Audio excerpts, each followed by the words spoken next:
Okay mga kasolar, no? Bago ko tuluyang ibalik ang mounting dito sa ating board na ito, shoutout muna tayo sa ating mga subscribers. So shoutout kay Sir Rudy Ocampo, siyang nag-request na sukatin natin individually. Shoutout kay Francis Joel Jeronimo. Shoutout din kay Sir Reynaldo Mercado, salamat sa suggestion. At syempre kay Sir Romano Cruz. Ayan, so shoutout sa iyo sir. Gawin natin ngayon ay itetest natin isa-isa ang voltahe ng bawat mini turbine na ito.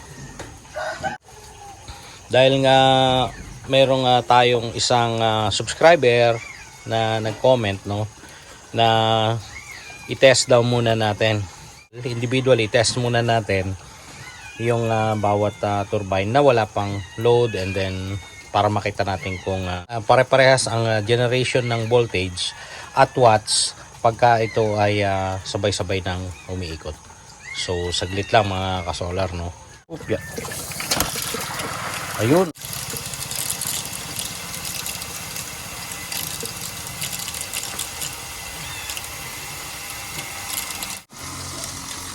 Check natin ang voltahe. Kung mula ba dito sa turbine number 1 ay the same ang voltage all the way up to turbine number 6, no? So itetest natin ngayon kung pare-parehas ba. So gagamit tayo ng ating tester, DC tester ito. At bukod pa rito sa multimeter natin, test natin yung turbine number 1, no? So gamitin natin to, lagay natin dito. Ayan, papakita natin kung ilang voltahe. Ayun, so merong 17 o 17 nga, 17 volts. So halos same dito, no? Ayan, so ilipat natin sa turbine number 2 kung ganun pa rin. Kung hindi magbabago yung voltahe na to, ilipat natin ha. So black to black, ayan, black sa black at red sa red, sa positive. Tingnan natin, oy, bumaba na, naging 10.8 volts na lang. Ayan, subukan natin sa number 3 na turbine. Ayan, number 3. So ito yung kanyang, yan, ilan na, naging 8.9 na lang. So bumababa talaga, bumababa. Subok ulit natin sa number 4 na turbine. Ayan, medyo tumaas yung pressure. Number 4 na turbine, ilan? Ganun din, 8 point something. Mas mababa ng konti.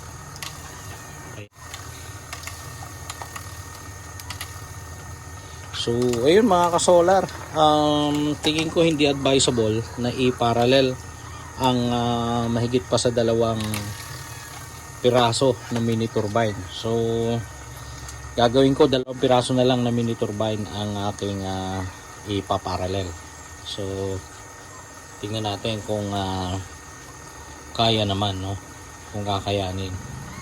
Pero try natin na mag-series ng 2 o 3 mini turbine kung tataas yung voltahe.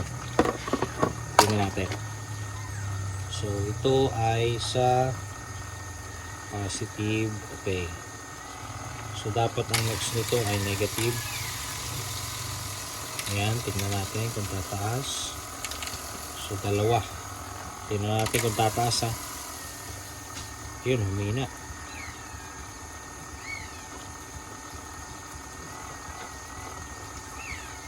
Ayun, tumaas nga, tumaas yung voltahe, ano? Tumaas din yung watts pag naka-series yung dalawang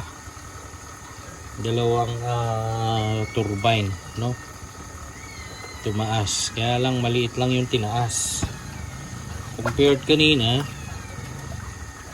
Itong isa pinakauna ay nasa 17, tapos ito ay nasa parang 10 volts, so dapat 27 na yun, no? Subukan pa natin i-series yung pangatlo.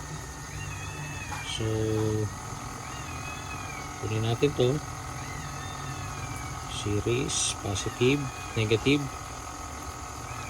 Ayan. Tingnan natin kung tataas pa lalo. Ayun, medyo nahirapan. Halos di nagbago. 20 point something pa rin. So, hindi na rin magandang i-series yung higit pa sa dalawa. Ayan. Yan ang aking conclusion. So, sa ngayon, ang gagawin ko na lang ay 2 piraso na lang ang ipaparallel ko. Total naman medyo mataas pa yung voltage na makukuha doon. So, at yun na mga ka-solar, ano? So na-mount na natin, dahil nga nang nasabi natin kanina, no? Dalawa na lang yung ating ginamit. At pagka walang pag hindi nagche-charge ay mayroong 15 volts. Kaya lang ito napakahina naman, no? 2.5 watts lang. Tapos 0.16 amperes. Ayan. Napakababa mga ka-solar. Ayan, no? So ilaw lang talaga ang pwedeng paganahin. So 2.5 watts. Ayan. Pero ito naman ay continuous. So kung 10 oras, 25 watts din. Pwede nang magpaandar ng 1.5 watts na ilaw. So kagaya nito. Ayan, no? 1.5 watts. Okay, so kung nakikita nyo rito, ayan, no? Ito ay para sa solar, ano? Since hindi pa nakataas itong ating turbine na circuit breaker, ayan, titingnan natin kung bababa pa itong voltahe at ako magcha-charge pa. So check natin, ito dapat lilipat doon. Ayun, lumipat na. So bumaba yung ating voltahe, lalong bumaba, no? Naging 2 watts na lang yung ating na-harvest. Mahina, no? So ayun, hahayaan ko muna mag-charge yung battery natin at tignan ko lang kung hanggang saan yung mapupuno niya. Ayan, no? Ay na talaga. Mahinang nila lang. Ay, pwede na sa ilaw na maliit, solar lights.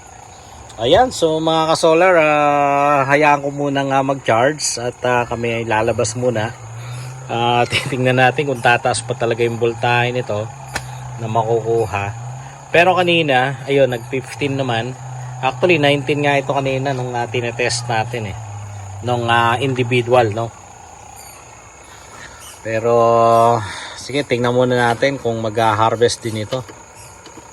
Ayan. 0.3 amperes. Baba. 12.5 yung battery.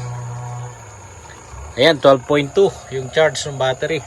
So tingnan natin kung madadagdagan pa yan. So balik tayo mamaya. So ito, pag pinaandar ko na to, iilaw naman itong ating 1.5 watts. Ayan, so itataas ko na to, ayan, so umiilaw naman. At hindi naman nagbago yung voltahe, yun pa rin, nasa 2 watts pa rin ang na-harvest. Palagay ko at least continuous naman, continuous yung pag-ikot ng mini turbine natin. So tingin ko ganyan muna mga ka-solar, at hayaan ko mag-charge, tuloy-tuloy na mag-charge itong battery natin. Hindi ko alam kung ilang araw nitong i-charge itong 200 ampere hours natin na BRLA, itong lead acid. Ayan, so isi-secure ko muna, isi-save ko muna, lalagyan ko ng takip at pabayaan ko na muna mag-harvest. So So, patayin muna natin to, nakakabawas na. Ayan. So, ayan. Ayan lang muna natin mga kasolar. Ako yung magpabalik. Maalam muna, pansamantala.